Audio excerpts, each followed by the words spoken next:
Hello guys, എല്ലാവർക്കും സുഖമാണെന്ന് വിശ്വസിക്കുന്നു.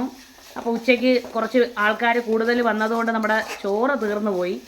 അപ്പോൾ ഞങ്ങൾ വിചാരിച്ച് രാത്രി ഇന്ന് ചപ്പാത്തിയും ചിക്കൻ കറി ആക്കാമെന്ന് കരുതി ഇന്ന് ചപ്പാത്തിയും ചിക്കൻ കറിയും വെക്കുകയാണ്. അപ്പോൾ ചപ്പാത്തിയും ചിക്കൻ കറിയാണ് ഇന്നത്തെ നൈറ്റിൻ്റെ നമ്മുടെ ഡിഷ്. അപ്പോൾ ആവശ്യത്തിന് വെള്ളമെല്ലാം ചേർത്തു.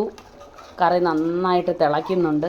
ഇതിന് ഇച്ചിരി നന്നായിട്ട് വേവണം. അപ്പോൾ നമുക്ക് കുറച്ച് സിമ്മിൽ വെച്ച് അടച്ചു വെച്ച് വേവിക്കുമ്പോൾ കറി സെറ്റാവും ഗൈസ്. ഹലോ ഗൈസ്, അപ്പോൾ അതാ കറി നന്നായിട്ട് കുറുകി സെറ്റായിട്ടുണ്ട് ഗൈസ്. അപ്പോൾ കറി റെഡിയായി. ഇനി നമുക്ക് ചപ്പാത്തി കുക്ക് ചെയ്യാം. ഒന്ന് കുളിച്ച് ഫ്രഷായിട്ട് വന്ന ഉടനെ നമുക്ക് ചപ്പാത്തി കുക്ക് ചെയ്യാൻ തുടങ്ങാം. ഹലോ ഗൈസ്, അപ്പോൾ കുളിച്ചിട്ടൊക്കെ വന്ന് ഇനി ചപ്പാത്തിയും കൂടെ കുക്ക് ചെയ്ത് നമുക്ക് ചപ്പാത്തിയും ചിക്കൻ കറിയും കഴിക്കാം. ഓക്കെ, ചപ്പാത്തി ഇട്ടിട്ടുണ്ട് ഗൈസ്. അപ്പോൾ നമുക്കിതൊന്ന് കുക്ക് ചെയ്തെടുക്കാം. ഒരെണ്ണം കുക്ക് ചെയ്ത് വെച്ചു, ഇനി അടുത്തത് കുക്ക് ചെയ്യാനായിട്ട് വെച്ചിട്ടുണ്ട് ഗൈസ്. അപ്പോൾ നമുക്ക് പെട്ടെന്ന് തന്നെ ചപ്പാത്തി കുക്ക് ചെയ്തെടുക്കാം. നല്ല ഭൂരി കണക്ക് പൊള്ളി വരും ഗൈസ്.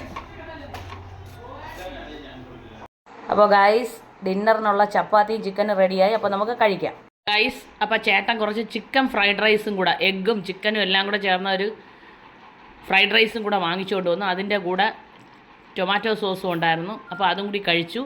അപ്പോൾ ഓക്കെ, ബൈ, ഗുഡ് നൈറ്റ്.